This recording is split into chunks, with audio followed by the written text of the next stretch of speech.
नमस्कार स्टूडेंट्स, मैं हूं जितेंद्र भारद्वाज और आपका स्वागत करता हूं अनअकैडमी के इस स्पेशल सेशन में। आज हम लेकर आए हैं आपके लिए एक ऐसी चीज जिसे मिस करना इकोनॉमी के लिए एक पाप। जी हाँ, मैं बात कर रहा हूं उन शब्दों की, उन वर्ड्स की जो अगर आपको नहीं आते तो आपके लिए इकोनॉमी में आगे बढ़ना या इकोनॉमी पढ़ना आपके लिए लगभग इम्पॉसिबल हो जाएगा। अब ऐसे कुछ चुनिंदा 50, जी हाँ 50 वर्ड्स हमने लिए हैं। इससे ज़्यादा ही करेंगे, 60 के ऊपर ही पहुंच जाएंगे क्योंकि कुछ सिलेक्टेड होते हैं, कुछ रिपीटेड होते हैं। तो ऐसे हमने लगभग 50 शब्द उससे भी ज़्यादा लिए हैं जो कि आपको इकोनॉमी पढ़ने के बेसिक्स से स्टार्ट करने चाहिए।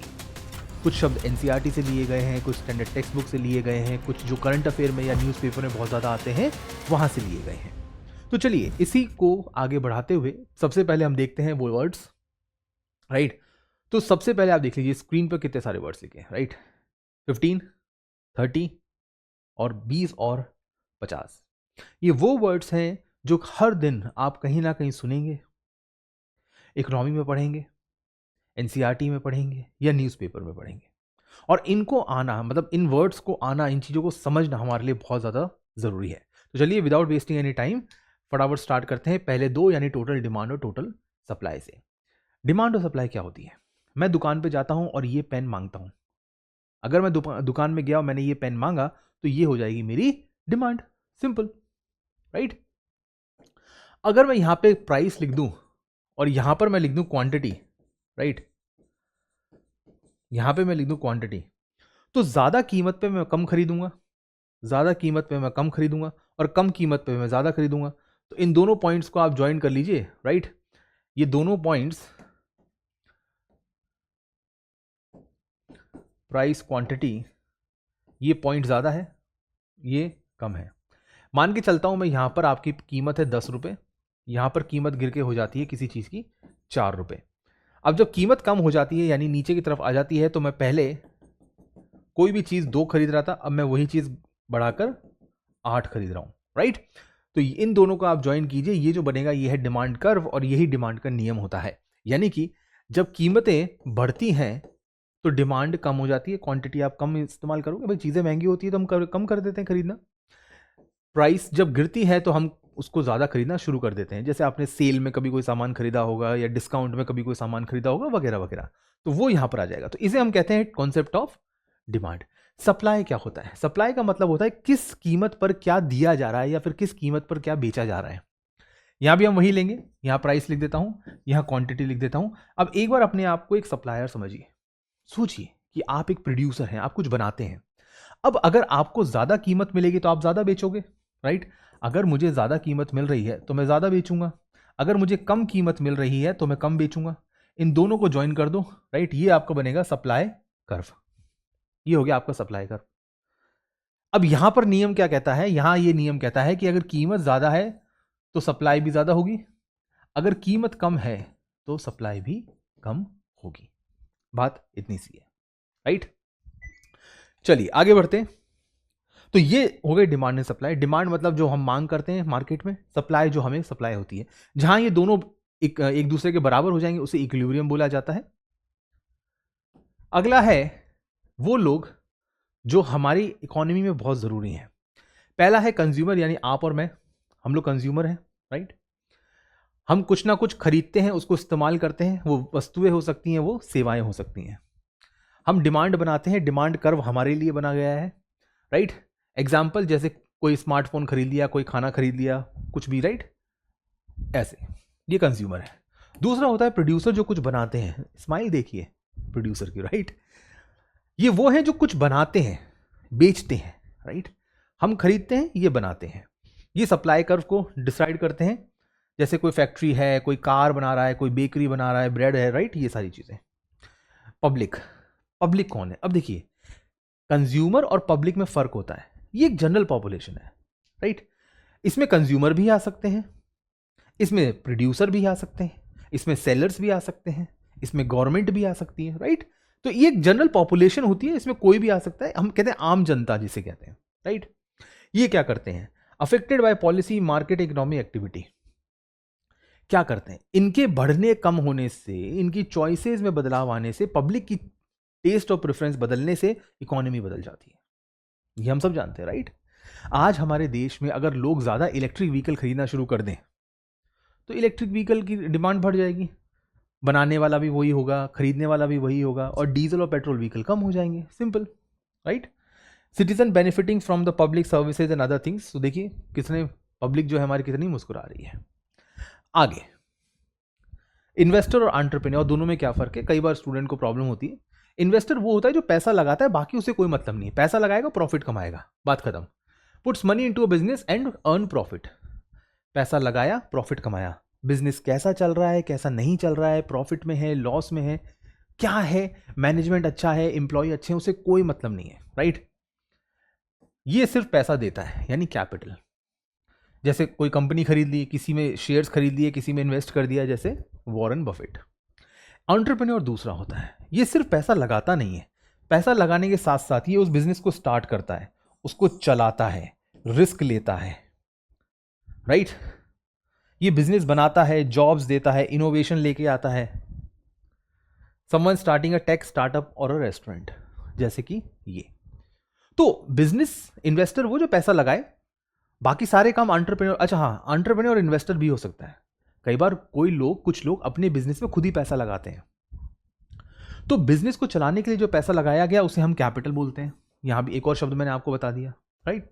तो अभी तक हमने क्या सीखा, अभी तक हमने सीखा डिमांड क्या होती है, टोटल डिमांड क्या होती है, लॉ ऑफ डिमांड क्या होता है, सप्लाई क्या होती है, टोटल सप्लाई क्या होती है, लॉ ऑफ सप्लाई क्या होता है, पब्लिक कौन होती है, कंज्यूमर कौन होता है, प्रोड्यूसर कौन होता है, इन्वेस्टर कौन होता है, और एंटरप्रेन्योर कौन होता है। तो ये कुछ 7-8 शब्द हमने अभी देख लिए। अब आता है एक चीज जिसे हम कहते हैं फैक्टर्स ऑफ प्रोडक्शन। ये वो 4 लोग हैं या वो 4 चीजें हैं, इन्हें हम कहते हैं फैक्टर्स ऑफ प्रोडक्शन। ये वो 4 हैं जो कुछ ना कुछ प्रोड्यूस करने में हमारी मदद करते हैं। भाई अगर आप फैक्ट्री लगाओगे, कहाँ लगाओगे, कैपिटल, राइट। उस फैक्ट्री को खरीदने के लिए मशीन, बिल्डिंग वगैरह, कैपिटल। फैक्ट्री को, बिजनेस को चलाएगा कौन, एंटरप्रेन्योर, जो मैंने अभी बताया है। फैक्ट्री कहाँ खोलोगे, किसी ना किसी ज़मीन पे खोलोगे, अंतरिक्ष में तो खोलोगे नहीं फैक्ट्री, राइट। ज़मीन की ज़रूरत पड़ेगी और मजदूर की ज़रूरत पड़ेगी, राइट। लेबर की हमें ज़रूरत पड़ती रहती है। तो ये वो 4 चीज़ें हैं जिसे फैक्टर्स ऑफ प्रोडक्शन कहते हैं। इनके बिना बिजनेस नहीं चल सकता, इनके बिना इकोनॉमी नहीं चल सकती। हाँ, अब जैसे इंडिया है तो इंडिया में लेबर ज़्यादा है, अमेरिका में कैपिटल ज़्यादा है, वहाँ मशीनों से ज़्यादा काम चलता है, राइट। इंडिया में लेबर से ज़्यादा काम चलता है। दोनों ही देशों के पास ज़मीन बहुत है। कुछ ऐसे देश हैं हमारी दुनिया में, वर्ल्ड में ऐसी कंट्रीज़ हैं जिनके पास ज़मीन ही नहीं है, बहुत छोटी छोटी कंट्रीज़ हैं। तो वहाँ पर इंडस्ट्रियल डेवलपमेंट होना ऑलमोस्ट नेक्स्ट टू इम्पॉसिबल हो जाता है। वो या तो टूरिज्म से कमाते हैं या छोटी मोटी किसी सर्विस सेक्टर से कमाते हैं। तो ये होते हैं फैक्टर्स ऑफ प्रोडक्शन। इसको सिंपल भाषा में आप CELL यानी सेल के नाम से पुकार सकते हैं, सिंपल होता है। अब जो ये 4 हैं, ये चारों कुछ कमाते भी हैं, ये चारों कुछ कमाते भी हैं, राइट। उस कमाने को हम कहते हैं फैक्टर पेमेंट। यानी इन लोगों ने जो काम किया, एंटरप्रेन्योर ने, लेबर ने, लैंड ने या कैपिटल ने, इन्होंने जो भी काम किया, जो अपना कंट्रीब्यूशन दिया, उसके बदले इनको कुछ पैसा मिलता है। अब वो पैसा क्या होता है, राइट, वो मैं लिख देता हूं। कैपिटल जो है, कैपिटल कमाता है आपके प्रॉफिट, राइट। कैपिटल क्या कमाता है, प्रॉफिट। एंटरप्रेन्योर, माफ कीजिएगा, कैपिटल कमाता है इंटरेस्ट, एंटरप्रेन्योर कमाता है प्रॉफिट, राइट। इंटरेस्ट, कैपिटल में मिलता है इंटरेस्ट, चाहे मशीन आपने EMI पे ली हो या कोई और जगह आपने बिल्डिंग EMI पे ली हो, रेंट पे लिया हो, राइट, वो सब। तो उसमें आप इंटरेस्ट कमाते हैं क्योंकि आप, किसी ने तो पैसा लगाया होगा, कोई इन्वेस्टर होगा, उसने पैसा लगाया होगा। अब क्योंकि उसने पैसा लगाया तो वो इंटरेस्ट कमाएगा। एंटरप्रेन्योर जो होता है प्रॉफिट कमाता है क्योंकि वो रिस्क लेता है, profit comes after the risk. Land पे, लैंड क्या कमाती है, लैंड कमाती है रेंट। और लेबर, लेबर क्या कमाता है, लेबर कमाता है वेजेस, वेजेस या सैलरीज। महीने में एक बार मिले तो सैलरी, हर दिन मिले या फिर कभी कभार मिले तो वेजेस। तो ये 4 कमाते हैं, ये 4, ये बहुत ज़रूरी है। चाहे जीडीपी पढ़ना हो, जीडीपी कैलकुलेशंस पढ़ना हो, नेशनल इनकम के बारे में पढ़ना हो, बैलेंस ऑफ पेमेंट के बारे में पढ़ना हो, हर जगह आपको यही चीज़ें बार बार सामने आएंगी, राइट। तो फैक्टर पेमेंट क्या होता है, वो जो फैक्टर्स को मिले, ये 4 फैक्टर्स हैं, CELL, जैसे मैंने अभी आपसे कहा, CELL जो है वो ये WRIP कमाते हैं। मनी क्या है, करेंसी क्या है। अक्सर आप लोगों को आपने सुना होगा कि यार मेरे पास मनी कम पड़ गई है, कोई कहेगा यार करेंसी की ज़रूरत पड़ रही है। क्या है दोनों में फ़र्क? मनी जो है वो एक मीडियम ऑफ एक्सचेंज है, यानी कोई भी ऐसी चीज़ जो दूसरी चीज़ खरीदने में मदद करे उसे हम पैसा कह सकते हैं। गोल्ड हो सकता है, ये किसने कहा कि वो नोट और सिक्के ही होंगे। हर वो चीज़ जो कोई दूसरी चीज़ खरीदने में हमारी मदद करे उसे हम मनी कह सकते हैं। आप गोल्ड को मनी कह सकते हो, आप क्रेडिट कार्ड डेबिट कार्ड को मनी कह सकते हो, राइट। आप बॉन्ड सिक्योरिटीज इक्विटीज को मनी कह सकते हो।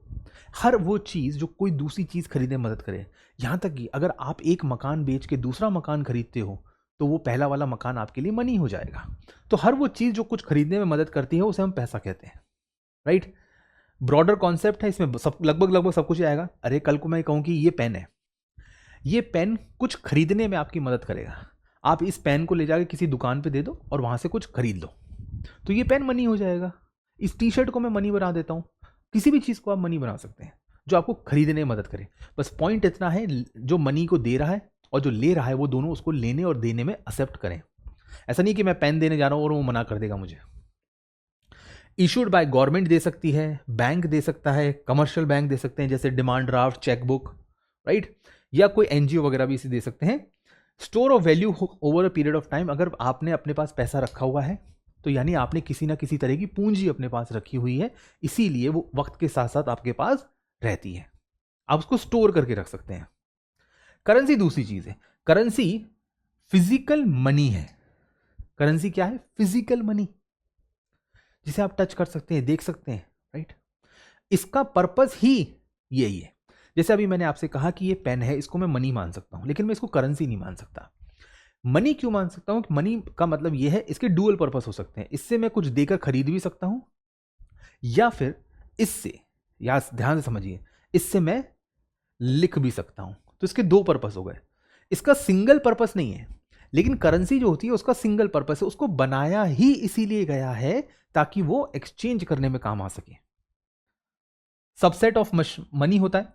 अगर आप ऐसे लिखेंगे तो ये पूरा का पूरा आपका करेंसी हो गया, और ये इसके अंदर, सॉरी, ये पूरा मनी हो गया और ये इसके अंदर करेंसी आ गया, राइट। अब आप कहोगे सर अगर ये वाला हिस्सा करेंसी है तो बाहर वाला हिस्सा क्या है? कुछ भी आ सकता है। आप उसमें गोल्ड लिख दो, क्रेडिट कार्ड लिख दो, राइट, उसमें आप डेबिट कार्ड लिख दो, चेक बुक लिख दो, कुछ भी लिख दो, क्या जा रहा है। लेकिन मनी, करेंसी जो है वो अलग है। उसमें सिर्फ दो ही चीज आती है, नोट्स और कॉइन्स, राइट। नोट और कॉइन, यही दो इसमें आते हैं। इसे गवर्नमेंट या सेंट्रल बैंक देता है, इसे कोई प्राइवेट एजेंसी वगैरह कोई या कोई सेंट्रल कमर्शियल बैंक नहीं दे सकता। और it loses value over the time. आज से 25 साल पहले जो 1 रुपए की कीमत थी, 1 रुपए के सिक्के की, आज थोड़ी ना है वो। तो over the period of time ये अपनी वैल्यू खो देता है। इसे देखिए। अब हम चलते हैं एक नए कॉन्सेप्ट में। हमने लगभग 10 वर्ड्स ऑलरेडी कर लिए हैं, राइट। पिछले 10 मिनट के अंदर हमने 10 वर्ड्स ऑलरेडी कर लिए हैं। अब यहां पे टॉपिक है इन्फ्लेशन, डिफ्लेशन और डिस इन्फ्लेशन, राइट। चलिए इसके ऊपर फटाफट देखते हैं। ये है आपके मैगी, खाई होगी आप लोगों ने, राइट। मैगी है, 2 मिनट में बन जाती है, राइट। 2 minutes for education. पता नहीं एजुकेशन का और मैगी का क्या रिलेशन है, लेकिन ये लोग इस तरह से बेचते हैं। अब मान के चलिए ये इसकी ओरिजिनल प्राइस है 14 रुपए। 14 रुपए मैगी की ओरिजिनल प्राइस है, ठीक है। और ये प्राइस है 2026 में, ठीक है। अब अगर ये प्राइस 2027 में हो जाती है, लेट से 16 रुपए, तो इसे क्या कहते हैं? अगर ये कीमत 2027 में हो जाती है 12 रुपए, राइट, तो इसे क्या कहते हैं? जब किसी भी वस्तु की या सेवाओं की कीमत बढ़ जाती है, जब भी किसी भी वस्तु या गुड्स या सर्विस की कीमत बढ़ जाती है over a period of time, तो उसे कहा जाता है इन्फ्लेशन, यानी महंगाई। सिंपल। 14 रुपए की चीज अब 16 रुपए मिल रही है, इसे हम महंगाई बोलते हैं, इंग्लिश में इन्फ्लेशन कहा जाता है। वही 14 रुपए की चीज अगर 12 रुपए की हो जाए तो इसे कहा जाता है डीफ्लेशन। हालांकि इन्फ्लेट और डिफ्लेट का मतलब होता है बड़ा और छोटा होना।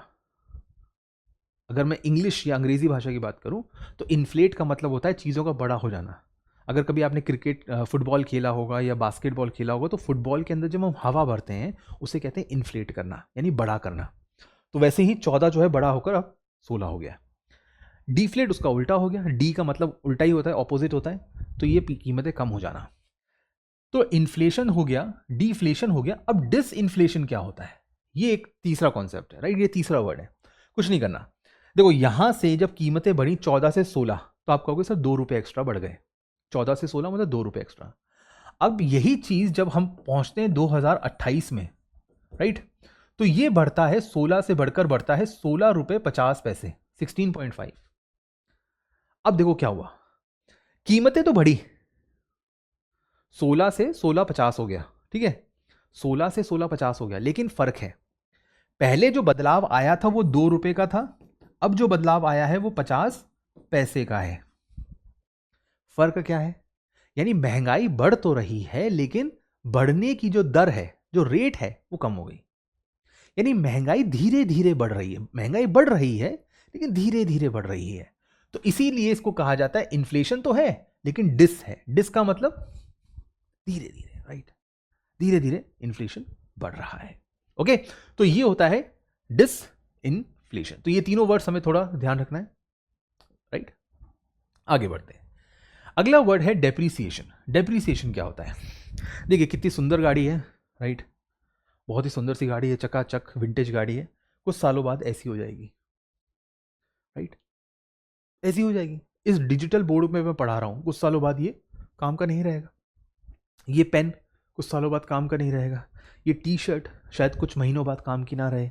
तो यानी हर चीज़ जिसे हम इस्तेमाल करते हैं, जी हाँ, इस्तेमाल करना ज़रूरी है, ऐसा नहीं कि शोरूम में रखा हुआ है, नहीं, हर वो चीज़ जो बिक चुकी है और इस्तेमाल की जा रही है, यूज़ की जा रही है, वो वक्त के साथ साथ खराब होती जाती है या फिर उसकी वैल्यू जो है वो कम होती चली जाती है।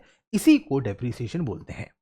डिक्रीज इन द वैल्यू, किसी चीज़ की कीमत कम हो जाना वक्त के साथ, उसे डेप्रिसिएशन कहा जाता है। Asset over a period of time, right. क्यों होता है, wear tier as technological obsolescence, इन वजहों से वो हो जाती है।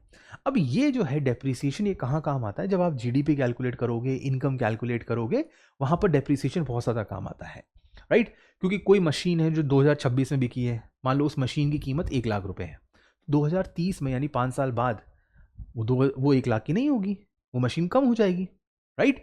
तो उस जो चीज कम हो गई है, वो कम होने वाला प्राइस हमें निकालना पड़ता है जब भी हम कैलकुलेट करते हैं। अगला वर्ड है डीवैल्यूएशन। डीवैल्यूएशन का बेसिक सा मतलब है जानबूझकर, डेलिब्रेट, जानबूझकर किसी करेंसी की वैल्यू को कम कर देना, जानबूझ के किसी करेंसी की वैल्यू को कम कर देना। जैसे मैं कहूं कि साहब $1 में आते हैं 95 रुपए, $1 में आते हैं 95 रुपए, ठीक है सर, ठीक है। यानी कि अगर मुझे $1 खरीदना है तो मुझे चाहिए 95 रुपीज़ चाहिए, 95 रुपीज़ चाहिए अगर मुझे $1 खरीदना है। तो अगर सरकार चाहे तो इसे कम कर सकती है, सरकार चाहे तो इसे $1 100 रुपए कर सकती है, $1 100 रुपए। अब आप कहोगे सर ये क्या है, इसको ही, इस प्रोसेस को ही डीवैल्यूएशन कहा जाता है। ये जानबूझ के किया जाता है, डेलिब्रेट, गवर्नमेंट के द्वारा, गवर्नमेंट या फिर आरबीआई, अगर गवर्नमेंट आरबीआई को कहती है तो। अब ये क्यों किया गया है, ये इसलिए किया गया है ताकि हमारे इंपोर्ट यानी बाहर से आने वाला जो सामान है वो महंगा हो जाए और हम जिस चीज को एक्सपोर्ट कर रहे हैं वो हमें ज्यादा मिले, इस वजह से ये किया जाता है। अगला है इकोनॉमिक ग्रोथ और इकोनॉमिक डेवलपमेंट में क्या डिफरेंस है, बहुत सिंपल है दोनों ही।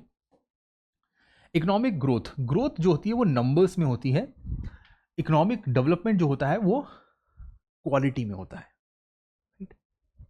जैसे कि भारत जो है 7% से ग्रो कर रहा है, भारत की जो अर्थव्यवस्था है वो 7% से ग्रो कर रही है, लेकिन एक तरफ कोई ये कहेगा देखो आज भारत कितनी तेज चल रहा है, तो ठीक है हमारी इकोनॉमिक ग्रोथ बहुत अच्छी है, हम 7% से चल रहे हैं जो कि दुनिया में लगभग सबसे फास्ट है, अच्छी बात है। लेकिन दूसरी तरफ हमें कहेंगे यार बेरोजगारी है, अभी भी गरीबी है, अभी भी ये है, अभी भी वो है, इसका मतलब अभी हम डेवलप नहीं हुए। तो मतलब पैसा तो हम कमा रहे हैं लेकिन अच्छी जिंदगी पूरी जनसंख्या को नहीं मिल पा रही, सबको वो पूरी अच्छी जिंदगी नहीं मिल पा रही। तो ये हमें थोड़ा ध्यान रखना पड़ेगा। तो ये क्या है, चेंज इन द वैल्यू, बस नंबर्स में चेंज आ रहा है, 7% 8% बढ़ गया, यहां वो नहीं है, यहां है increase in the real national income along with structural and social improvement. हमारे देश में विकास हो, साफ सफाई हो, लोग स्वस्थ रहें, नौकरियां मिलें, हमारे जीवन शैली अच्छी हो, वो डेवलपमेंट होता है। यहां तो सिर्फ पैसा कमाया जा रहा है, आउटपुट बदल जाएगा, यहां पर इकोनॉमी, सोसाइटी, स्ट्रक्चर सब बदल जाएगा, राइट। इसको कैसे मेजर किया जाता है, जीडीपी या जीएनपी में, जो भी हम आगे देखेंगे। इसको कैसे मेजर किया जाता है कि साहब आप कितने सालों तक जिंदा रहते हो, ह्यूमन डेवलपमेंट हो रहा है नहीं हो रहा है, इनइक्वालिटी कम हो रही है नहीं हो रही है, बेरोजगारी कम हो रही है या नहीं हो रही है, वगैरह वगैरह, ये सारी चीजों पे मेजर किया जाता है।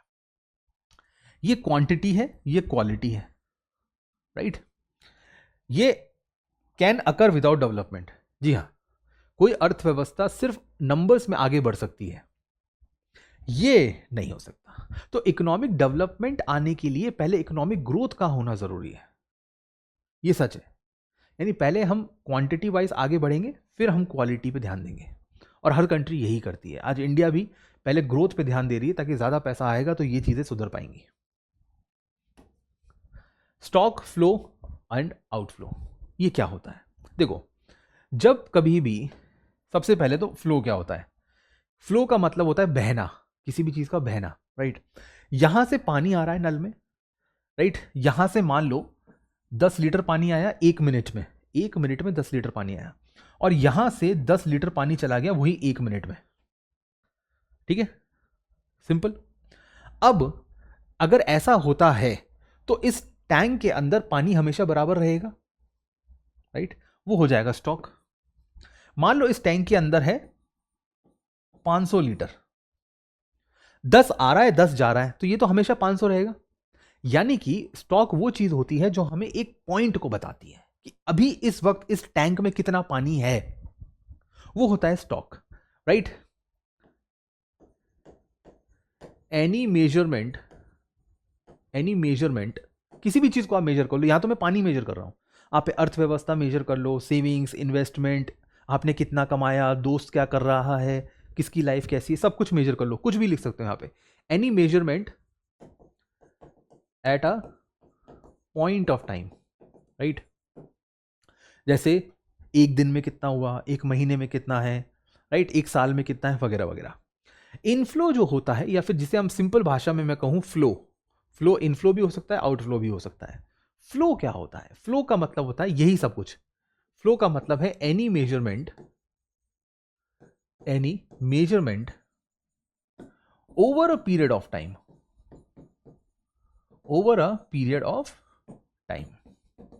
ओके जी। अब ये क्या है? हर वो चीज जिसे हम कहते हैं इस तारीख से इस तारीख तक। जैसे आप कहोगे कि साहब सर मेरी सैलरी आती है 1 तारीख से 30 तारीख के बीच, तो वो हो गया फ्लो, यहां से यहां तक। इसमें ऐसा नहीं था, राइट।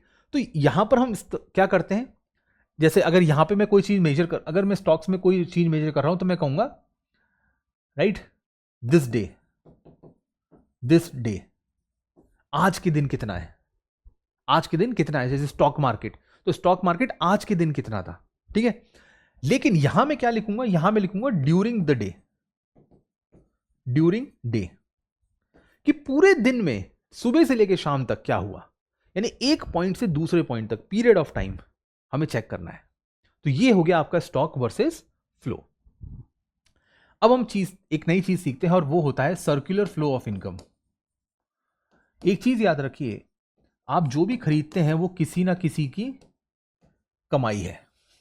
भाई अगर मैंने ये पेन खरीदा, तो जो कंपनी इस पेन को बना रही है उसने प्रॉफिट कमाया, उसने वो पैसे कमाए। मान लो ये पेन मैंने 200 रुपये में या 300 रुपये में खरीदा, तो वो 200-300 रुपये उस कंपनी के पास चले गए। ये है हाउस होल्ड, यानी आप और मैं, ये है हाउस होल्ड आप और मैं, और ये है कंपनियां, अलग अलग कंपनियां, ठीक है। अब हम कंपनी को पैसा देते भी है, कंपनी हमें पैसा देती है। अभी मैं बताऊंगा, हम कंपनी को पैसा देते हैं, कोई चीज सामान खरीदते हैं तो कंपनी के पास पैसा जाता है, और कंपनी हमें पैसा देती है अगर हम उस कंपनी में काम करते हैं तो। दूसरी तरफ हम कंपनी को कोई सेवाएं देते हैं और कंपनी हमें सेवाएं देती है। अरे ये कैसे हुआ? चलिए, एक घर से एक कंपनी को क्या मिल सकता है? लेबर। भाई ये जो लोग हैं जो घरों में रहते हैं, राइट, आप और हम लोग जो है हाउस होल्ड सेक्टर जिसे कहते हैं, ये लोग इन कंपनियों में काम करते होंगे, तो वो इन्होंने क्या दिया, मजदूरी, राइट, काम करने जाते हैं, मजदूरी करते हैं, कॉर्पोरेट मजदूर, ठीक है। अब इस मजदूरी के बदले इनको क्या मिला होगा, सैलरी। इन्होंने करा इन कंपनी में काम, कंपनी से मिली इनको सैलरी, ठीक है, सिंपल। अब दूसरी चीज, कंपनी से इन्होंने कुछ खरीदा सामान, कोई भी गुड्स या कोई सर्विस, ठीक है, कोई गुड्स या कोई सर्विस, जैसे मान लो टीसीएस से इन्होंने कोई सॉफ्टवेयर खरीद लिया, एसबीआई में इन्होंने अकाउंट खुला लिया, हिंदुस्तान यूनिलीवर के कॉस्मेटिक्स यूज करते हैं, राइट, एचडीएफसी बैंक है, रिलायंस का ये लोग मान लीजिए पेट्रोल यूज कर रहे हैं, कुछ भी, कोई भी गुड्स एंड सर्विस, तो इस गुड्स एंड सर्विसेज के खिलाफ इन्होंने क्या दिया होगा, पेमेंट। तो दो सेक्टर, इसमें गवर्नमेंट भी ऐड कर दो 3 सेक्टर, विदेश एक्सपोर्ट इंपोर्ट ऐड कर दो, जो 4 सेक्टर हो जाएंगे। इसे कहते हैं सर्कुलर फ्लो ऑफ इनकम, यानी हमेशा पैसा एक तरफ से दूसरी तरफ जाता रहता है। इधर से पैसा इधर गया, घूम के फिर इधर आ गया, फिर इधर से इधर गया, बस ऐसे घूमता रहेगा पूरी अर्थव्यवस्था में पैसा। इसी को कहते हैं सर्कुलर फ्लो ऑफ इनकम। इसका खर्चा इसकी इनकम बन जाएगी, इसका खर्चा इसकी इनकम बन जाएगी, बात खत्म। इसी को कहते हैं सर्कुलर फ्लो ऑफ इनकम। अब हम आते हैं टाइप्स ऑफ गुड्स। ये आपके जीडीपी में बहुत ज्यादा काम आएगा। क्या होता है ड्यूरेबल गुड्स, राइट, क्या होते हैं कैपिटल गुड्स, क्या होते हैं कंज्यूमर गुड्स, और क्या होते हैं इंटरमीडिएट गुड्स। आइए फटाफट देखते हैं।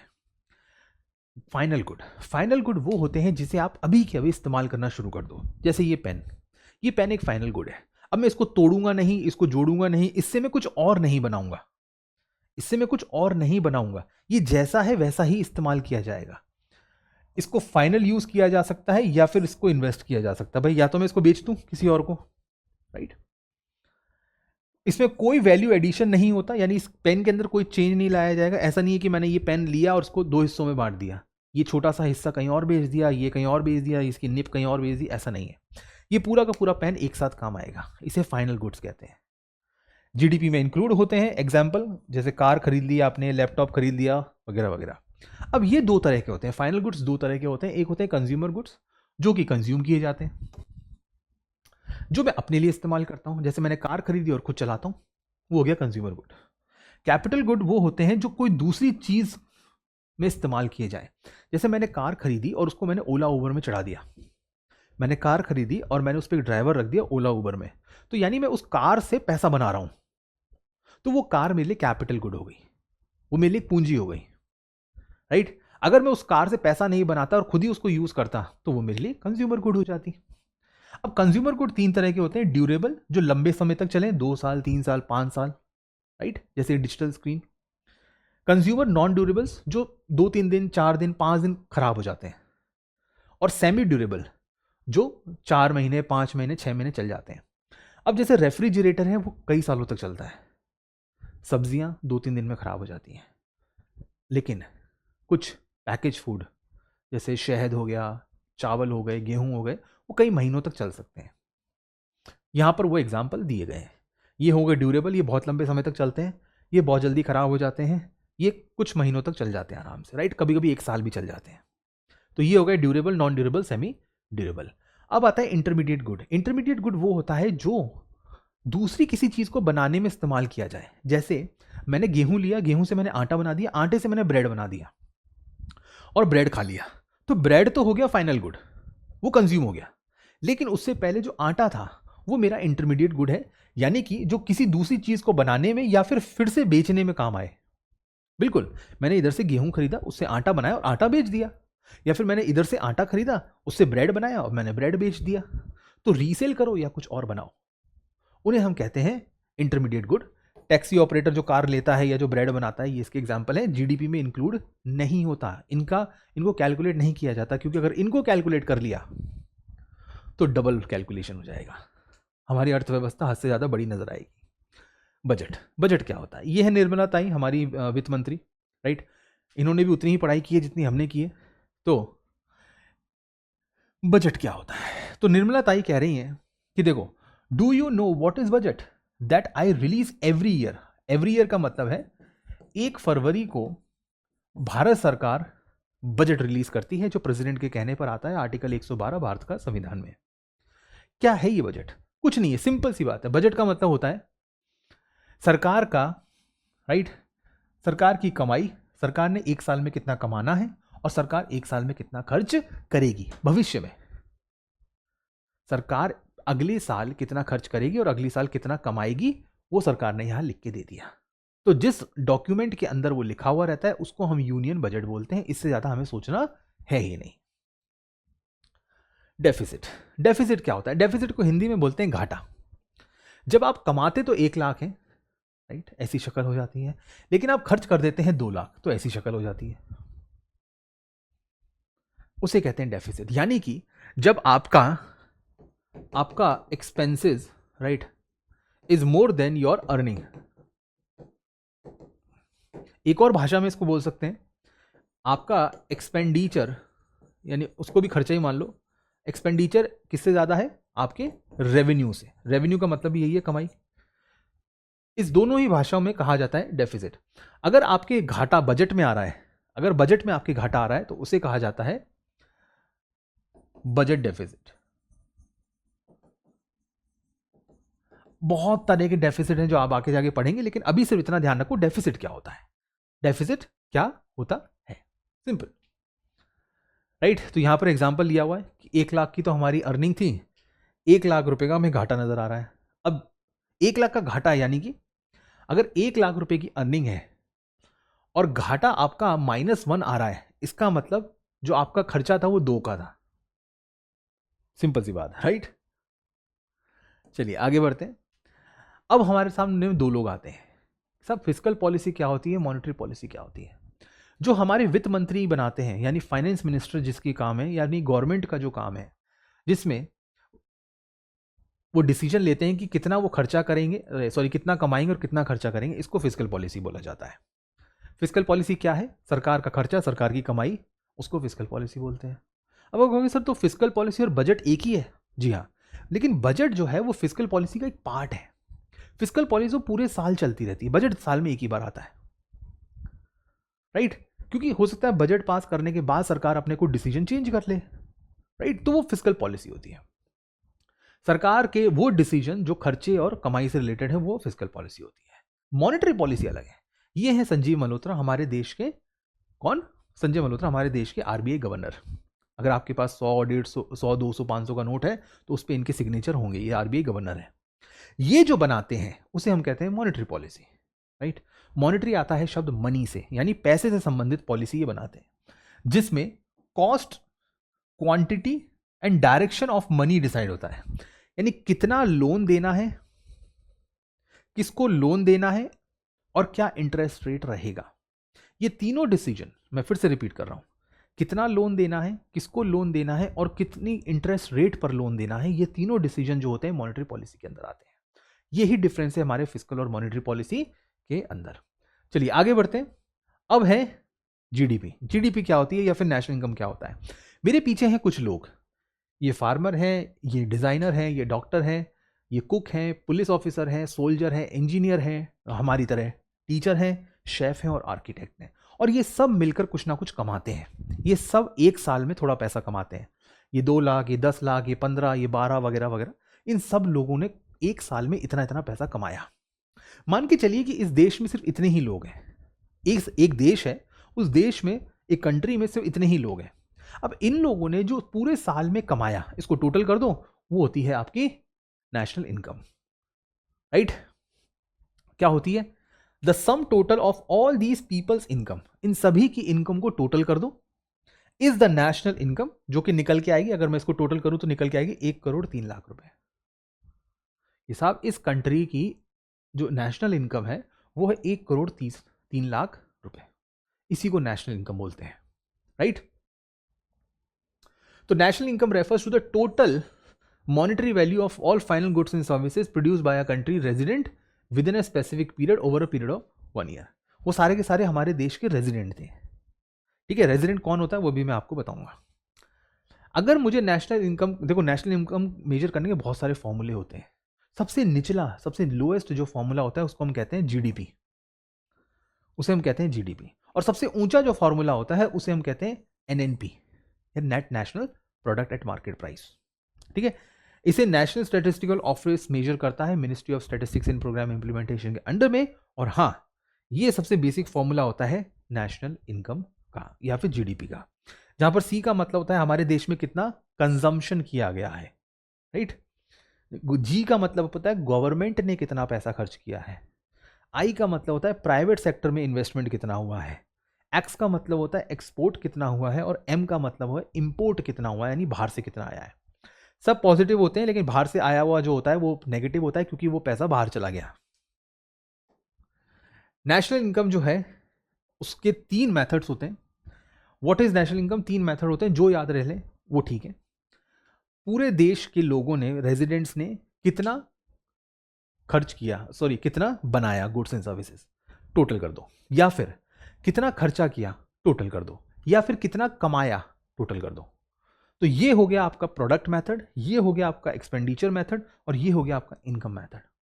बेसिक सी बात है, नेशनल इनकम का मतलब है हमारे देश के कुल रेजिडेंट्स ने, सभी रेजिडेंट्स ने एक साल में कितना बनाया, या फिर कितना खर्च किया, या फिर कितना कमाया।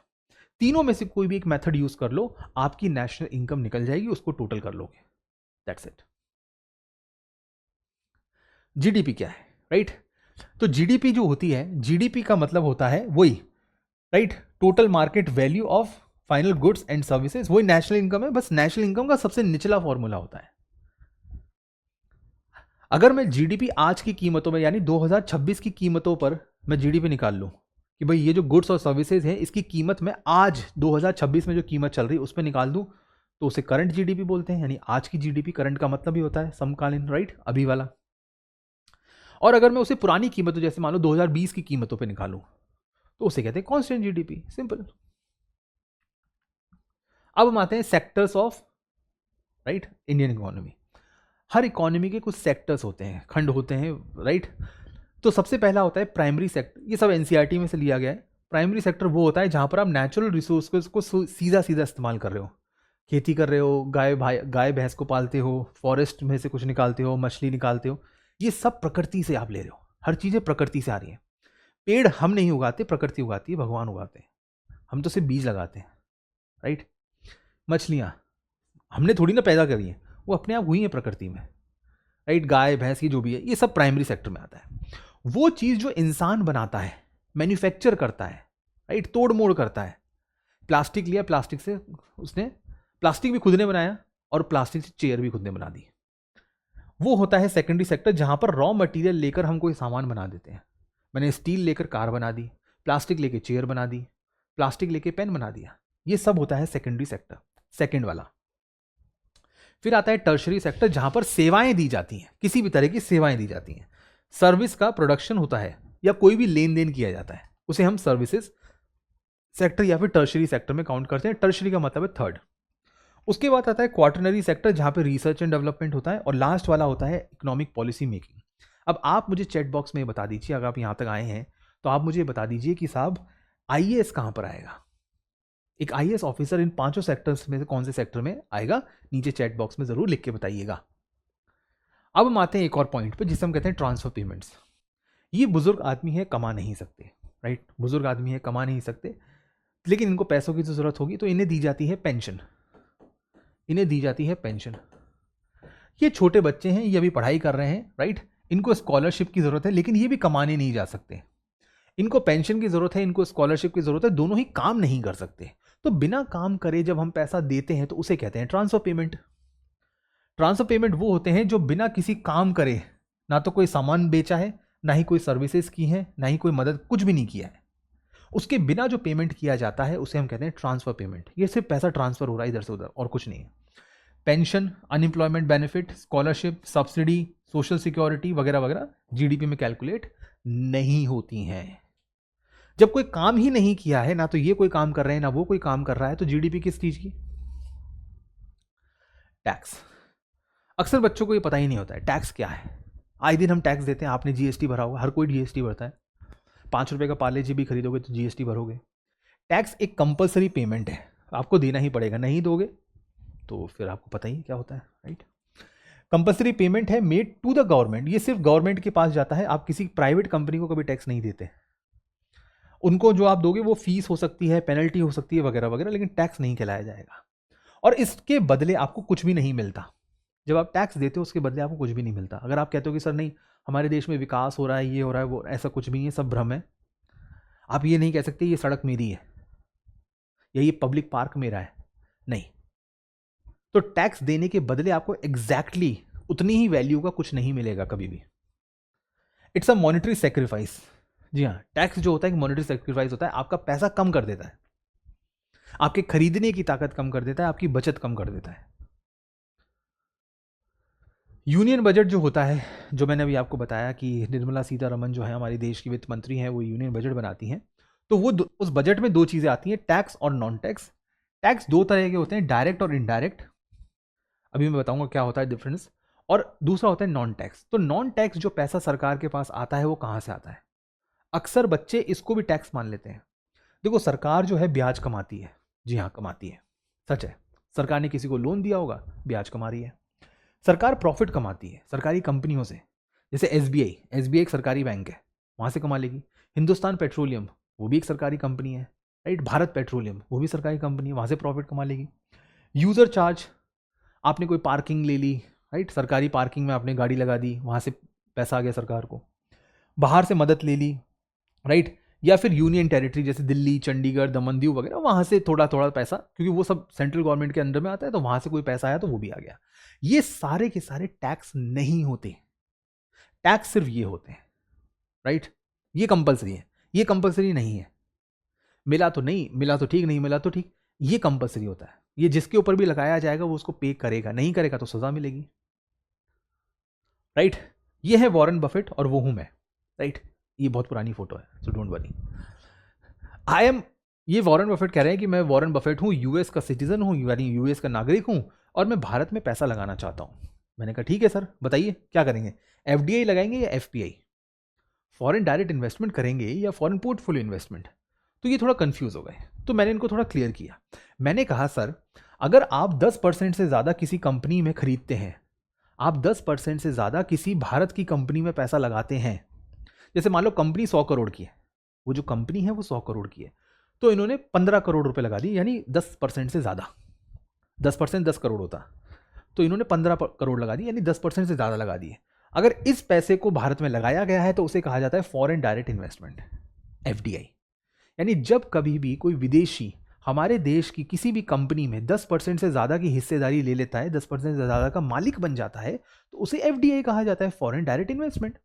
अगर वही हिस्सेदारी 10% से कम हो, लेस देन 10% हो, तो उसे कहा जाता है foreign portfolio investment, FPI. That's it, इतना याद रखना है। अब न्यूज़पेपर में कभी भी एफडीआई आए तो आपको पता रहेगा कि हाँ भाई कोई विदेशी है जो हमारे देश में किसी भी कंपनी में 10% से ज़्यादा लगा रहा है। एफपीआई लिखा है तो 10% से कम लगा रहा है। अगला, ये है अमेरिका का झंडा, और ये है हमारे बहुत ही बहुचर्चित अडानी साहब।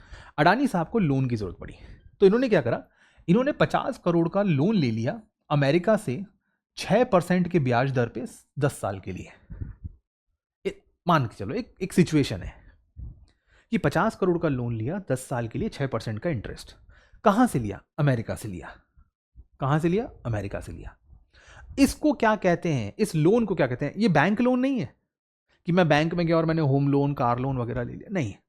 हम दूसरी कंट्री से पैसा ले रहे हैं, इसे कहा जाता है external commercial borrowing, ECB. External मतलब बाहर से, कमर्शियल मतलब बिजनेस के लिए, बिजनेस के लिए पैसा लिया है, बोरोइंग का मतलब होता है लोन। तो विदेशों से हमने बिजनेस के लिए लोन लिया है, उसे कहते हैं ईसीबी। तो अब आपके एफडीआई, एफपीआई और ईसीबी तीनों क्लियर हो गए, तीनों में ही हमें विदेशों से पैसा मिलता है। अगला है रेजिडेंट। कौन होता है रेजिडेंट? रेजिडेंट का मतलब ये नहीं कि आप वहां के नागरिक हो, जी नहीं। रेजिडेंट का मतलब नेशनैलिटी नहीं होता। रेजिडेंट वो होता है जो किसी भी कंट्री में, जी हाँ, किसी भी कंट्री में 6 महीने से ज़्यादा यानी 182 डेज से ज़्यादा रहा हो और वहाँ कोई इकोनॉमिक एक्टिविटी कर रहा हो। जी हाँ, अगर कोई बांग्लादेशी भारत में आता है और यहाँ पर 6 महीने से ज़्यादा रुक जाता है और यहाँ पर किसी भी तरह की इकोनॉमिक एक्टिविटी करता है और वो गवर्नमेंट को पता है, तो वो इंडिया का रेजिडेंट है। नागरिक यानी सिटीजन वो बांग्लादेश का है, लेकिन रेजिडेंट इंडिया का है। एक और एग्जांपल, इंडिया का एक आदमी अमेरिका में नौकरी करना चला जाता है, लेकिन वो सिटीजन इंडिया का है, रहता अमेरिका में है, तो वो कहलाएगा नॉन रेजिडेंट, क्योंकि वो इंडिया में नहीं रहता, वो अमेरिका में रहता है, तो वो नॉन रेजिडेंट हो गया। नॉन रेजिडेंट इंडियन, जिन्हें हम आज सिंपल भाषा में एनआरआई बोलते हैं, लेकिन कंडीशन 6 महीने की होनी चाहिए, यानी वो अमेरिका में 6 महीने से ज़्यादा रह रहा है। अब आता है बैलेंस ऑफ पेमेंट, कि बैलेंस ऑफ पेमेंट क्या होता है। सिंपल है, बैलेंस ऑफ पेमेंट कुछ नहीं है, एक कॉम्प्रिहेंसिव रिकॉर्ड है कि भाई हमारे देश के रेजिडेंट और दुनिया भर के नॉन रेजिडेंट, वो लोग जो हमारे देश में पिछले 6 महीने से ज़्यादा रह रहे हैं, इकोनॉमिक एक्टिविटी करते हैं, वो लोग और दुनिया भर के सारे लोग, ठीक है। इन लोगों में जिस भी तरह का ट्रांजैक्शन हुआ है, यानी लेन देन हुआ है, या तो कोई सामान बिका हो, कोई सेवाएं बिकी हो, कोई इन्वेस्टमेंट किया गया हो, या फिर किसी भी तरह का ट्रांसफर किया गया हो, इन सबको रिकॉर्ड कर लो। उस रिकॉर्ड को हम कहते हैं बैलेंस ऑफ पेमेंट, उस डॉक्यूमेंट को कहते हैं बैलेंस ऑफ पेमेंट। यानी हमारे देश और दुनिया के बीच में, इंडिया और दुनिया के बीच जो भी लेन देन हुआ है, इन चारों चीजों पे, गुड्स, सर्विस, इन्वेस्टमेंट और ट्रांसफर, जो भी हुआ है उसको टोटल करो, उसको लिखो, उस डॉक्यूमेंट को हम कहते हैं बैलेंस ऑफ पेमेंट, राइट। अगला वर्ड है हमारा बॉन्ड्स। ये सैंपल बॉन्ड है, इसमें कुछ भी नहीं लिखा हुआ, एआई जनरेटेड है, सो डोंट थिंक कि ऐसा, पुराने जमाने में बॉन्ड्स ऐसे होते थे। बॉन्ड होता क्या है, इतना सुना होगा आपने बॉन्ड। बॉन्ड एक कंपल्सरी कॉन्ट्रैक्ट होता है, मैंडेटरी कॉन्ट्रैक्ट, एक फॉर्मल कॉन्ट्रैक्ट होता है। अरे यार, अगर मैं किसी इंसान से लोन लेता हूं, मान लो मैंने किसी से कहा कि भाई मुझे इतना पैसा लोन दे दो, या फिर मुझसे कोई लोन लेता है, मेरे दोस्त ने मुझसे कहा कि भाई मुझे 50,000 रुपये दे दे, तो मैं कहूँगा यार एक काम कर, मैं तुझे 50,000 रुपये देता हूँ, तो मुझे एक डॉक्यूमेंट में लिख के दे दे कि भाई मैंने तूने मुझसे 50,000 रुपये लिए हैं और तू इस तारीख को मेरे को पैसे दे देगा और इतना मुझे इंटरेस्ट दे देगा। बस तू लिख के दे दे, एक डॉक्यूमेंट में, एक कागज़ के ऊपर लिख के दे दे, उस कागज़ को ही बॉन्ड बोलते हैं। सो क्या है, bond is a document that shows the formal details, इसमें डिटेल्स होंगी किस चीज़ की, अबाउट अ लोन, एक लोन से संबंधित डिटेल्स होती हैं जो दो पार्टीज के बीच में होती हैं। इसमें क्या क्या होता है, कब लोन दिया गया है, दोनों पार्टीज का नाम, उसमें कितना इंटरेस्ट रेट लग रहा है, कब वो मैच्योर होगा, कितने अमाउंट लेन देन हुआ है, इसी को बॉन्ड बोलते हैं। ये सरकार भी दे सकती है, आप भी दे सकते हैं, मैं भी दे सकता हूं, प्राइवेट कंपनी भी दे सकती हैं, कोई भी दे सकता है। सरकारी वाले बॉन्ड्स को हम कहते हैं डेटेड सिक्योरिटीज या गवर्नमेंट बॉन्ड्स, जो कंपनी देती है उसे हम कहते हैं corporate bonds. That's it. Shares और स्टॉक्स दोनों में क्या डिफरेंस है, अगर आप एक कंपनी के शेयर्स ओनरशिप खरीदते हो तो वो शेयर, अगर आपने बंडल्स खरीद लिया कई सारे कंपनियों के, जैसे मुझे इंफॉर्मेशन टेक्नोलॉजी यानी आईटी कंपनीज के बहुत सारे शेयर्स खरीदने हैं, तो मैंने टीसीएस के खरीद लिए, विप्रो के खरीद लिए, राइट, मेटा के एड खरीद लिए, राइट, इन सब अलग अलग आईटी कंपनीज के मैंने शेयर्स खरीद लिए, उन सबका जो बंडल बनता है उसको कहते हैं स्टॉक्स। एक कंपनी के शेयर जैसे टीसीएस, तो टीसीएस के शेयर्स ये शेयर्स कहलाते हैं, right. Show your ownership percentage in particular company, ये बताता है कि एक कंपनी में आपकी कितनी हिस्सेदारी है, ये बताता है कि उस सभी कंपनियों में आपकी टोटल हिस्सेदारी कितनी है। इसमें क्या कॉमन शेयर, प्रेफरेंस शेयर, मोर वगैरह वगैरह, ये हम आगे जाके डिस्कस करेंगे ये क्या होते हैं, राइट। यहां पर कुछ नहीं है, ये एक पर्टिकुलर सेक्टर के ऊपर काम करता है कि आपने टेक्नोलॉजी सेक्टर में 5 कंपनियों के शेयर ले लिए, एनर्जी में आपने 4 के ले लिए, या कोई और। ये एक ग्रुप है, ये एक इंडिविजुअल है, राइट। बाकी डिटेल्स आप इसमें देख ही सकते हैं। मनी सप्लाई, मनी सप्लाई क्या होता है, राइट। मनी सप्लाई सिंपल, हमारे देश में मनी सप्लाई का मतलब होता है टोटल अमाउंट ऑफ मनी। भाई हमारे देश भारत में आज इस दिन इस तारीख को पूरी जनता के पास कितना पैसा है, राइट। अब वो जनता का मतलब, पब्लिक का मतलब क्या है, आम आदमी, bank, reserve bank of India और पोस्ट ऑफिस, इन चारों के पास हमारे देश में आज अभी इस वक्त कितना पैसा है, टोटल कर लो। इसमें आप और मैं भी आ गए, पीपल में आप और मैं भी आ गए, हमारे बैंक आ गए, आरबीआई आ गया, सरकार आ गई, पीपल में सरकार भी आ गई, कंपनियां भी आ गई, राइट। तो ये जो पीपल लिखा है इसमें इंडिविजुअल्स, गवर्नमेंट, कंपनी सब आ गए, राइट, सब आ गए। इसमें सबके पास कितना पैसा है उसको टोटल कर लो, निकल जाएगा मनी सप्लाई। हमारे देश में अभी हाल में 39 लाख करोड़ पैसा है। 39, उसके आगे 5 जीरो, उसके आगे 7 जीरो। सेंट्रल बैंक क्या होता है, राइट? बहुत जरूरी है जानना। ये सेंट्रल बैंक हर देश में वहां की पार्लियामेंट बनाती है, तो हमारे देश में संसद ने ये बनाया है। हमारे देश का जो सेंट्रल बैंक है वो है आरबीआई, ये उसका सिंबल है। क्या करता है सेंट्रल बैंक? कीमतों पे कंट्रोल करता है, हमारे देश में ग्रोथ लेकर आता है, राइट? विकास करता है हमारे देश में। नोट्स बनाता है, जो मोटे मोटे नोट लेके घूम रहे हो 200-500 के, वो यही बनाता है। और कोशिश जब भी पैसों की जरूरत पड़ती है दिलवाता है। ये जनरल पब्लिक से, यानी आपसे, मुझसे या कंपनियों से ना तो डिपॉजिट लेगा और ना ही लोन देगा। कभी कोशिश भी मत करना कि आरबीआई चले गए लोन लेने के लिए, वो भगा देंगे गेट से ही। दुनिया भर में हर कंट्री के पास लगभग सेंट्रल बैंक होता है। इंडिया के पास रिजर्व बैंक है, अमेरिका के पास फेड रिजर्व है, और ये है बैंक ऑफ इंग्लैंड, इंग्लैंड के पास। कमर्शियल बैंक क्या होते हैं? तो वो था सेंट्रल बैंक। कमर्शियल बैंक, ये देखिए कितने सारे एग्जाम्पल हैं, इन सब कोई ना कोई तो सुना ही होगा आपने। Axis bank, SBI, IDBI, IndusInd, right, Canara bank वगैरह, ये टाइप्स हैं। ये सेंट्रल बैंक के अंडर में काम करते हैं। या तो ये कंपनी एक्ट में बनाया जाएगा या फिर इसे पार्लियामेंट बनाएगी। सरकारी है तो पार्लियामेंट बनाएगी, वरना कंपनीज एक्ट में बनेगा। ये सिर्फ और सिर्फ प्रॉफिट कमाने के लिए काम करते हैं। ये पैसा छापते नहीं हैं, लेकिन आम आदमी को सारी सेवाएं देते हैं। आप जाइए वहाँ पे अकाउंट खोल लो, सेविंग्स डिपॉजिट, ये डिपॉजिट, वो डिपॉजिट, हर तरह का डिपॉजिट आप वहाँ पर खोल सकते हैं। अब जो मैंने अभी डिपॉजिट्स के बारे में बोला, ये है types of deposits. Saving deposit बचत करने के लिए होता है। करंट अकाउंट बार बार ट्रांजैक्शन, कि दिन में 50 बार पैसा निकालना है, 50 बार पैसा डालना है, करंट अकाउंट, राइट? यहाँ पे दिया हुआ है कि कौन कौन उसे खोल सकता है, तो वो भी आप देख लीजिए। बचत करने के लिए individual, minor, joint holder, husband wife, ये लोग बचत खाता खोल सकते हैं। करंट अकाउंट में मोस्टली बिजनेस ही खोलते हैं, राइट? प्रोफेशनल कंपनीज वगैरह। फिक्स डिपॉजिट कौन खोलता है? फिक्स डिपॉजिट वो खोलना चाहते हैं जो कुछ टाइम के लिए पैसा बैंक में रखने देना चाहते हैं, वो निकालेंगे नहीं उसको, क्योंकि उसमें ब्याज ज़्यादा मिलता है।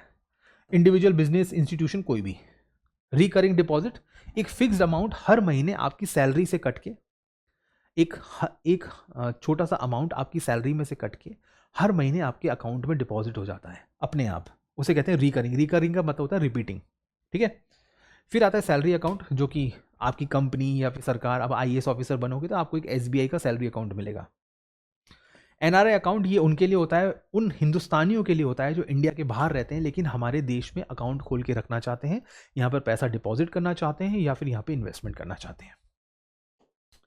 अगला है असेट और लाइबिलिटी। क्या होता है? जो चीज़ आप खरीदते हैं वो आपकी असेट है, जो चीज़ आपने किसी दूसरे से ली है और आपको लौटानी है वो लाइबिलिटी है। ये वो है जो आप ओन करते हैं और ये वो है जो आप ओ करते हैं, उधार लेते हैं। भाई अगर आपने बैंक से लोन लिया तो चुकाना पड़ेगा, तो वो लाइबिलिटी हो गई। लेकिन आपने बैंक में जाके सेविंग्स अकाउंट खोल दिया, वो आपका पैसा है, आपको लौटाना थोड़ी है, वो तो बैंक आपको लौटाएगा, तो वो बैंक के लिए लाइबिलिटी हो गई। लेकिन आपने अगर अकाउंट खोला तो वो आपके लिए असेट हो गया। कैश, बिल्डिंग, लैंड, मशीनरी, ये हर वो चीज़ है जो आप किसी ना कभी खरीद लेते हैं। ये पेन मैंने खरीद लिया, ये मेरा असेट हो गया। लेकिन अगर ये पेन मैंने अपने फ्रेंड से उधार लिया था तो मैं कभी ना कभी इसको लौटाऊंगा, ऑब्वियस सी बात है। यहाँ पे लोन, बोरोइंग, मॉर्गेज, राइट, कुछ ना कुछ किसी से लिया है जो दिया जाएगा, उसे लाइबिलिटी कहते हैं। असेट लाइबिलिटी जानना बहुत जरूरी है, यूपीएससी ने ऑलरेडी 2 बार क्वेश्चन पूछा है, राइट? करंट अकाउंट डेफिसिट क्या होता है? करंट अकाउंट डेफिसिट कुछ नहीं है, मैंने दुनिया से क्या लिया और मैंने दुनिया से को क्या दिया। तो मैंने export of goods, export of service, unilateral payment. Import of goods यानी बाहर से क्या मंगाया, सामान, सेवाएं और पेमेंट। तो भारत ने क्या एक्सपोर्ट किया दुनिया को और भारत ने दुनिया से क्या मंगाया, राइट? इन दोनों में क्या भेजा, में से क्या मंगाया, माइनस कर दो, जो भी वैल्यू आएगी वो करंट अकाउंट डेफिसिट होगी। अब इसे डेफिसिट क्यों बोला जाता है? क्योंकि हमारे इंडिया के केस में इंपोर्ट जो होते हैं, जो हमने बाहर से मंगाया है यानी जो हमने खरीदा है, वो ज़्यादा होते हैं एक्सपोर्ट से, इसलिए ये डेफिसिट होता है, राइट? ये घाटा है, चालू घाटा, राइट? ये क्या है? चालू, करंट मतलब चालू अकाउंट, राइट? चालू खाता, उस पर हमें घाटा हो रहा है, ठीक है? Current account deficit. अगला फिस्कल डेफिसिट क्या होता है? फिस्कल डेफिसिट का बेसिकली मतलब होता है कि हमारे देश में, ये हमने पहले भी आपको बताया था, गवर्नमेंट का जो एक्सपेंडिचर है कि सरकार ने खर्च कर दिए 100 करोड़, ये सरकार का खर्चा है, उसमें से माइनस कर दो टोटल गवर्नमेंट रिसीव्ड, सरकार ने कमाया कितना, लेट से सरकार ने कमाया 80 करोड़, सरकार ने कमाया 80 करोड़, ठीक है। एक्सक्लूडिंग बोरोइंग, फिस्कल डेफिसिट में हम कभी भी उधार नहीं लेते, उधार वाला पैसा निकाल दो सबसे पहले। तो सबसे पहले जो सरकार ने उधार वाला पैसा लिया है ना, वो रिसीट नहीं माना जाएगा, वो कमाई नहीं है, उधार का पैसा कमाई नहीं होता, तो उसको हटा दो, ठीक है। मान लो इस 80 करोड़ में से 5 करोड़ उधारी के थे, तो उसको हटा दो। तो 100 करोड़ में से मैं 75 करोड़ माइनस कर दूंगा, मेरा आंसर आएगा -25। माइनस क्यों है? क्योंकि वो डेफिसिट है, घाटा है, ये माइनस है। मेरा खर्चा मेरे कमाई से 25 करोड़ ज़्यादा है, तो ये घाटा है, माइनस, माइनस मतलब घाटा, इसको कहते हैं फिस्कल डेफिसिट। फिस्कल पॉलिसी से आता है, खर्चे और कमाई से संबंधित। कैपिटल मार्केट क्या होते हैं, मनी मार्केट क्या होता है, फटाफट ये अगला टर्म है। कैपिटल मार्केट वो होता है जहां आप 1 साल से ज़्यादा के लिए पैसा लगाते हो, राइट। कैपिटल मार्केट क्या है? जहां आप 1 साल से ज़्यादा के लिए पैसा लगाते हैं। मनी मार्केट जहां आप 1 साल से कम के लिए पैसा लगाते हैं। पैसा कौन लगाता है? Company, financial institution, bank, foreign investors, government, retailer वगैरह। कोई भी रिटेल इन्वेस्टर मतलब हम, आप और मैं, एक आदमी, सिंगल आदमी, यहां पर भी वही सब लगाते हैं, राइट। इंस्ट्रूमेंट्स, कैपिटल मार्केट में क्या खरीदा बेचा जाता है? मार्केट वो होता है जहां कुछ खरीदा या बेचा जाए। तो कैपिटल मार्केट में क्या खरीदा और बेचा जाता है? जैसे शेयर्स हो गए, बॉन्ड्स हो गए, राइट। शेयर्स बॉन्ड मैं आपको ऑलरेडी समझा चुका हूँ। डिबेंचर्स, ETF, REITs, ये हम आने वाली क्लासेस में आपको बताएंगे क्या होते हैं। ये सब के सब, इनकी मेच्योरिटी 1 साल से ज़्यादा हो सकती है, 1 साल से ज़्यादा। इधर आ जाओ, ये जितने भी लिखे हुए हैं ना, इनकी सबकी मेच्योरिटी 365 दिन से कम होती है, 1 साल से कम। Commercial paper, certificate of deposit, call notice, term money वगैरह वगैरह, ये आने वाली क्लासेस में हम देखेंगे।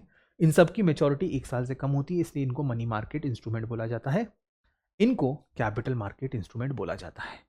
अब आप मुझे एक और चीज़ कमेंट करके बताइए, अगर आपको थोड़ा सा भी इस पर आइडिया है, कि जो स्टॉक मार्केट होता है, जो शेयर मार्केट होता है, राइट, सुना होगा आपने, शेयर मार्केट है, बढ़ गया घट गया। शेयर मार्केट जो होता है वो कैपिटल मार्केट है या फिर वो मनी मार्केट है? नीचे कमेंट करके जरूर बताइए। अगला पॉइंट है हमारा कि पेमेंट क्या होता है और सेटलमेंट क्या होता है। बहुत बच्चों को यही नहीं पता कि पेमेंट और सेटलमेंट में फ़र्क क्या होता है। देखो, जब आप अपने अकाउंट से, आपने यूपीआई किया होगा, किसी ना किसी को यूपीआई किया होगा या यूपीआई के बारे में सुना होगा। जब आप एक आदमी से दूसरे आदमी को पैसा ट्रांसफ़र करते हैं, transfer of fund from one person to the other, उसे कहते हैं पेमेंट, ठीक है, उसे कहते हैं पेमेंट। अब सेटलमेंट क्या होता है? सेटलमेंट होता है दोनों के बीच की लेन देन को क्लियर करना। जैसे मान लो मैं हूं, मेरा एक दोस्त है, ठीक है, मैंने उसको 20,000 रुपये दिए, उसने मुझे 5,000 रुपये दिए, फिर मैंने उसको 2,000 रुपये दिए, फिर उसने मुझे 10,000 रुपये दिए। ऐसे करते करते हमने काफ़ी बार लेन देन करी, फिर लास्ट में हमने टोटल करा और पता चला कि भाई उसे मुझे 2,000 देने हैं, फाइनल खत्म, सेटल हो गया। इतने सारी लेन देन होने के बाद लास्ट में ये पता चला कि जब हम क्लियर कर रहे हैं कि भाई अब तो काउंटर बंद कर रहे हैं, आज अब हमारा बिजनेस कंप्लीट हो गया, तो लास्ट में जो 2,000 उसे मुझे देने थे, वो जो 2,000 रुपये हैं, वो होता है सेटलमेंट। यानी मल्टीपल टाइम्स जब लेन देन की जाती है, ये बैंकों के बीच होता है, ये बैंकों के बीच होता है, राइट, तो उसे कहते हैं सेटलमेंट। कौन कौन करता है? कस्टमर, मर्चेंट, बिजनेस, गवर्नमेंट, ये सारे, ये प्राइमरली बैंक करते हैं। दो बैंकों के बीच लेन देन होती है, क्योंकि आपको पता है इतने सारे हमारे बैंक्स हैं, कितने बैंकों से दूसरे बैंकों के बीच लेन देन हुई होगी, फिर शाम को बैठ के वो लोग डिसाइड करेंगे भाई कौन से बैंक को कितना लेन देन देना है। ये फर्स्ट स्टेज होती है, ये फाइनल स्टेज होती है ट्रांजैक्शन की, राइट। चलिए आगे बढ़ते हैं। पब्लिक डेट क्या होता है? अरे भाई, डेट का मतलब कर्जा, डेट का मतलब कर्जा, और पब्लिक मतलब सरकारी, तो सरकारी कर्जा। Total amount of money owned by the government, सरकार का पूरा कर्जा, सिंपल, उसे हम कहते हैं पब्लिक डेट। प्राइवेट डेट मतलब प्राइवेट खर्चा, कर्जा आपका और मेरा। डायरेक्ट टैक्स क्या होता है? इनडायरेक्ट टैक्स क्या होता है? डायरेक्ट टैक्स जैसे इनकम, असेट, प्रॉफिट, इसके ऊपर जो टैक्स लगता है उसे डायरेक्ट कहते हैं, राइट। इनडायरेक्ट टैक्स वो होता है जो मैन्युफैक्चरिंग, इंपोर्ट और sale of goods and services के ऊपर लगाया जाता है। डायरेक्ट टैक्स जिसके ऊपर लगाया जाता है वही उसको पे करता है, इनडायरेक्ट टैक्स जिसके ऊपर लगाया जाता है वो उसको पे नहीं करता। जैसे जीएसटी, राइट, यहाँ एग्जाम्पल में लिखा है जीएसटी, यहाँ लिखा है इनकम टैक्स। तो जीएसटी आप पे कर रहे हो लेकिन आपके ऊपर लगाया नहीं गया, लगाया गया तो वो दुकान वाले के ऊपर था, जिस दुकान से आपने सामान खरीदा उसके ऊपर जीएसटी लगाया गया, आपके ऊपर जीएसटी नहीं लगाया गया है। लेकिन दिया किसने जीएसटी? आपने। तो ये इनडायरेक्ट हो गया, लगा किसी और के ऊपर और दिया किसी और ने। यहां पर इनकम टैक्स जिसके ऊपर लगेगा वही इनकम टैक्स पे करेगा, तो ये डायरेक्ट टैक्स हो गया। डायरेक्ट है, सरकार और टैक्स देने वाले के बीच में डायरेक्ट संबंध है। यहां कोई बीच में आ जाता है बिचौलिया, राइट। इंडिविजुअल कंपनीज है, यहां पर कंज्यूमर गुड्स जो खरीदेगा बेचेगा वही उसमें आएगा। Incidence and burden on same person, यानी पे करने वाला और जिसके ऊपर टैक्स लगता है वो एक ही आदमी है, यहाँ दोनों अलग अलग हैं। यहां पर टैक्स कैसे दिया जाएगा, how much tax is paid, हर इंसान की लिए अलग होता है, यहां एक ही होता है। यहां पर टैक्स रेट अलग हुई, कोई 10% टैक्स देगा, कोई 20%, कोई 30%। जीएसटी बराबर होता है। आप पार्ले जी खरीदो या अंबानी पार्ले जी खरीदें, दोनों टैक्स तो बराबर ही दोगे क्योंकि वो इनडायरेक्ट टैक्स है। फ्री ट्रेड एग्रीमेंट क्या होता है? दो देशों के बीच एक एग्रीमेंट है कि भाई आप हमसे सामान खरीद लो, हम आपसे सामान खरीद लेते हैं, लेकिन हम उसके ऊपर किसी भी तरह का टैक्स नहीं लगाएंगे। उसे कहते हैं फ्री ट्रेड। अगर 100 रुपए की चीज़ के ऊपर 10 रुपए टैक्स लगता था तो इन दोनों देशों ने मिलकर कहा कि भाई हम ये 10 रुपए नहीं लेंगे, ताकि दोनों देशों के व्यापारियों को, बिजनेसमैन को फायदा हो पाए और दोनों देशों के कंज्यूमर को सस्ता सामान मिल पाए। तो उस एग्रीमेंट को कहा जाता है फ्री ट्रेड एग्रीमेंट। अब फ्री ट्रेड का मतलब ये नहीं कि हर चीज़ फ्री में मिलती है। फ्री ट्रेड का मतलब ये है कि टैक्सेस जो लगाए जाते हैं, ड्यूटीज जो लगाई जाती हैं, उसको काफ़ी लेवल तक कम कर दिया जाता है, कभी कभी तो जीरो भी कर दिया जाता है। एक्सचेंज रेट क्या होता है? एक्सचेंज रेट का मतलब होता है एक करेंसी के बदले दूसरी करेंसी किस दर से ली जा रही है। जैसे $1 के बदले मुझे 95 रुपीज़ मिलते हैं, या फिर एक करेंसी खरीदने में दूसरी करेंसी, एक करेंसी की दूसरी करेंसी में क्या कीमत है। तो $1 की कीमत है 95 रुपीज़, सिंपल। तो उसे हम कहते हैं रेट। रेट का मतलब होता है प्रतिशत, right. Price of one currency in other currency, price of rupee in dollar, या प्राइस ऑफ डॉलर इन रुपी, इसे एक्सचेंज रेट कहा जाता है। पीपीपी, जब सरकार और प्राइवेट कंपनी मिलकर कोई प्रोजेक्ट पूरा करती हैं उसे कहा जाता है पब्लिक प्राइवेट पार्टनरशिप। पार्टनरशिप है, पब्लिक मतलब सरकार, प्राइवेट मतलब प्राइवेट कंपनी, दोनों मिलकर कोई प्रोजेक्ट पूरा कर रही है। जैसे दिल्ली एयरपोर्ट एक्सप्रेस लाइन, ये एक मेट्रो ट्रेन है जो सरकार और एक कंपनी ने मिलकर पूरी की है। पीडीएस, पीडीएस क्या होता है? Public distribution system. Public distribution system का मतलब होता है कि सरकार हमारे देश के गरीब लोगों को, पब्लिक, आम जनता को डिस्ट्रीब्यूशन बांटती है। क्या बांटती है? सस्ता खाना, गेहूं, चावल और ज्वार, रागी, बाजरा जैसी चीज़ें 1 रुपये, 2 रुपये, 3 रुपये की कीमत पर गरीब लोगों को दिया जाता है, चाहे फिर वो गांव में रहते हों, चाहे फिर वो शहर में रहते हों। हमारे देश में लगभग आप मान के चलिए 70 से 80 करोड़ लोगों को ये सामान दिया जाता है सस्ती रेट पर। अब है last, I think this is the last one. ये है हमारा लास्ट 50 वर्ड्स ऑलरेडी पूरे हो चुके हैं, राइट, उससे ज़्यादा ही हो चुके हैं। एमएसपी। एमएसपी का मतलब होता है मिनिमम सपोर्ट प्राइस। जब किसी किसान को ये लगे कि उसने जो फसल उगाई है वो अच्छी कीमतों पर उसको नहीं मिल रही या बिक नहीं पा रही, तो वो सरकार के पास चला जाए। सरकार उस किसान को उस फसल का एक सही मूल्य यानी प्राइस दे देगी, उसे कहा जाता है मिनिमम सपोर्ट प्राइस। ये एक रेम्यूनरेटिव है, यानी कि ये सपोर्ट करती है फार्मर को, ये सरकार द्वारा दी जाती है, और ये सरकार कुछ फसलों को खरीदती है, जैसे गेहूं, चावल, ये वगैरह, दालें वगैरह हो गई। हमारे देश में 22 क्रॉप्स के ऊपर एमएसपी दिया जाता है। समर्थन, न्यूनतम समर्थन मूल्य इसको हिंदी में कहा जाता है। दोस्तों आज के लिए बस इतना ही, लेकिन उससे पहले अगर आप मेरी स्पेशल क्लासेस देखना चाहते हैं अनअकैडमी के प्लेटफॉर्म पे, जो एब्सोल्युटली फ्री है, जी हाँ बिल्कुल फ्री है, जो चीज़ मैंने यहाँ डिस्कस करी इसको और भी डिटेल में पढ़ना चाहते हैं, बहुत ज़्यादा डिटेल में, तो अनअकैडमी के प्लेटफॉर्म पे जाइए, जतिन भारद्वाज टाइप कीजिए, सर्च कीजिए, मैं वहाँ मिलूंगा, मुझे फॉलो कीजिए, मेरी आने वाली सारी क्लास के अपडेट्स आपको वहाँ पर मिल जाएंगे। अगर आप मुझसे कनेक्ट करना चाहते हैं तो टेलीग्राम के मेरे इस चैनल को फॉलो कर सकते हैं, QR कोड है, इसको स्कैन कीजिए, और स्कैन करने के बाद आप वहाँ जा सकते हैं जतिन सर अन अकेडमी। अगर इस QR कोड से नहीं मिल रहा तो जतिन सर अन अकेडमी के नाम से आप सर्च कर सकते हैं। टेलीग्राम चैनल है, जाइए वहाँ पर, जो भी सवाल हो UPSC प्रिपरेशन से संबंधित, इकोनॉमी से संबंधित, आपको नोट्स चाहिए हो, कुछ भी सवाल पूछना हो, राइट, मेंटरशिप वगैरह, आप वहाँ पर मुझसे कॉन्टैक्ट कर सकते हैं। अन अकेडमी लेकर आया है मेंस रिलेटेड एक स्पेसिफिक कोर्स सिर्फ 9,999 में, जिसमें आपको मिलेंगे बहुत सारे लेक्चर्स, आंसर राइटिंग की हेल्प, हैंडआउट्स और इवैल्यूएशन, जो कि सिर्फ 48 घंटों में हो जाएगा। तो इसे आप ज्वाइन कर सकते हैं, सब्सक्राइब कर सकते हैं।